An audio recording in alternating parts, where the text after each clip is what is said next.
जय श्री कृष्णा। डेली हिंदू ज्ञान में आप सभी का बहुत बहुत स्वागत है। आज बात करते हैं राम नाम के बारे में। राम नाम सत्य है। बहुत ही सुनने में ऐसे लगता है कि हम लोग बिल्कुल समझ जाते हैं कि जरूर किसी का निधन हो गया है।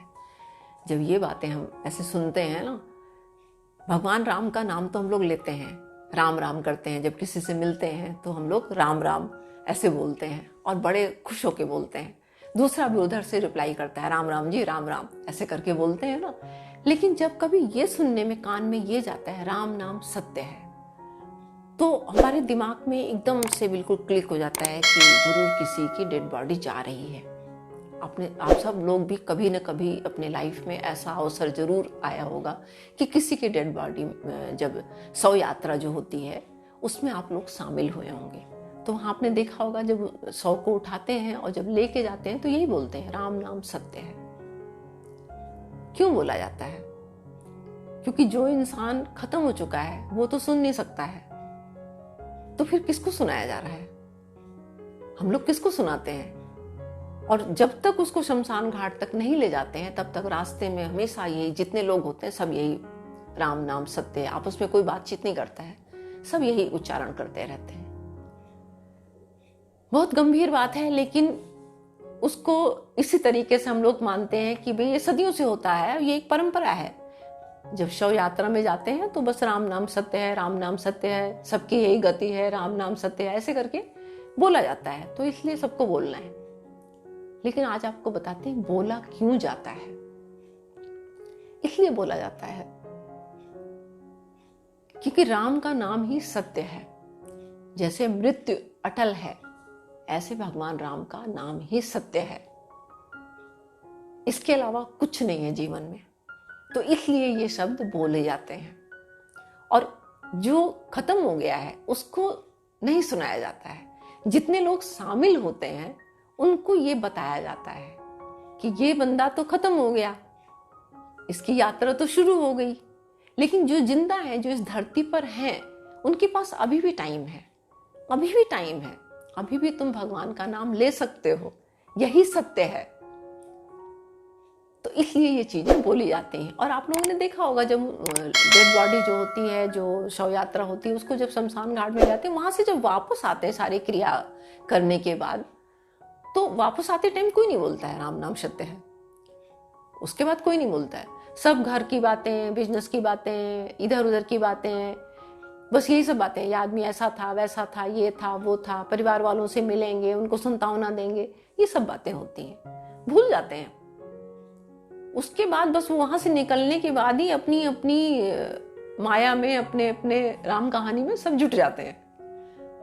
अपने अपने बिजनेस पे चले जाएंगे, अपने अपने कारोबार में लग जाएंगे, अपने घर में आ जाएंगे, और फिर वही जो रूटीन होता है उनकी डेली का जो होता है, उनकी जिंदगी वही शुरू हो जाती है। परिवार के जो सदस्य होते हैं, जो फैमिली मेंबर होते हैं, वो भी कुछ दिन तक तो उस आदमी को याद करते हैं। उसके बाद आते ही उसका जो संपत्ति है, उसकी जो धन दौलत है, उसके बंटवारे के लिए लड़ने लगते हैं, झगड़ने लगते हैं। कहने का मतलब यह है कि कुछ टाइम भी इतनी बड़ी सच्चाई है, इतनी बड़ी कड़वी बातें हैं कि भगवान का नाम ही एक सत्य है इस धरती पे। इतना जानते हुए भी हम लोग फिर उसी रूटीन में लग जाते हैं। कुछ क्षण के लिए तो होता है कि नहीं, नश्वर है, कुछ भी नहीं है, लेकिन उसके बाद फिर उसी दुनिया में आके माया में फंस जाते हैं।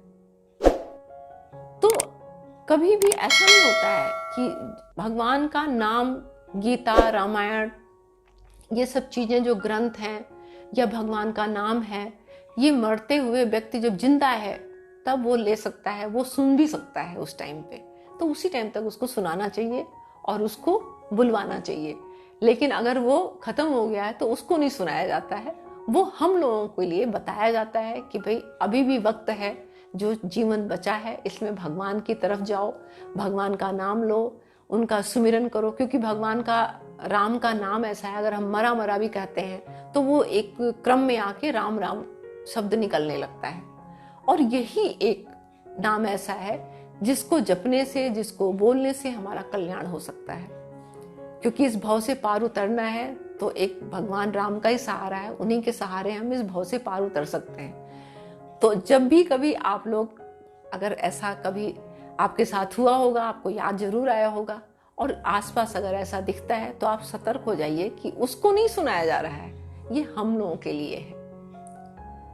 इससे क्या है कि हम लोगों को याद कराया जा रहा है कि अभी भी वक्त है, संभलो।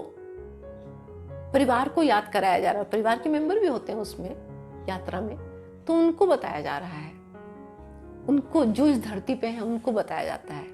साथ में जो परिवार के लोग जो होते हैं वो बहुत ही ज्यादा दुखी होते हैं, क्योंकि एक परिवार का मेंबर, व्यक्ति खत्म हो गया, उसका वजूद खत्म हो गया उस परिवार में, तो वो उसको लेके बहुत दुखी होते हैं। तो जब भी भगवान की पूजा आराधना या दान पुण्य कराए जाते हैं, उनसे जो 13वीं मनाई जाती है उसमें उनके हाथों से, उनके परिवार के द्वारा ये सब काम कराए जाते हैं, लोगों को बुलाया जाता है, उनको ब्राह्मण भोज कराते हैं, खाना पीना खिलाया जाता है, हवन वगैरह होता है, जो भी क्रियाएं की जाती हैं वो इसलिए की जाती है कि इसका दुख जो है, ये जो जिस पीड़ा में ये परिवार है, चल रहा है, इसमें से निकल के ये सामान्य जीवन को जी सके, जल्दी से जल्दी इस चीज से निकल के बाहर आए और इसकी जिंदगी नॉर्मल हो सके, इसका परिवार का जीवन नॉर्मल हो सके।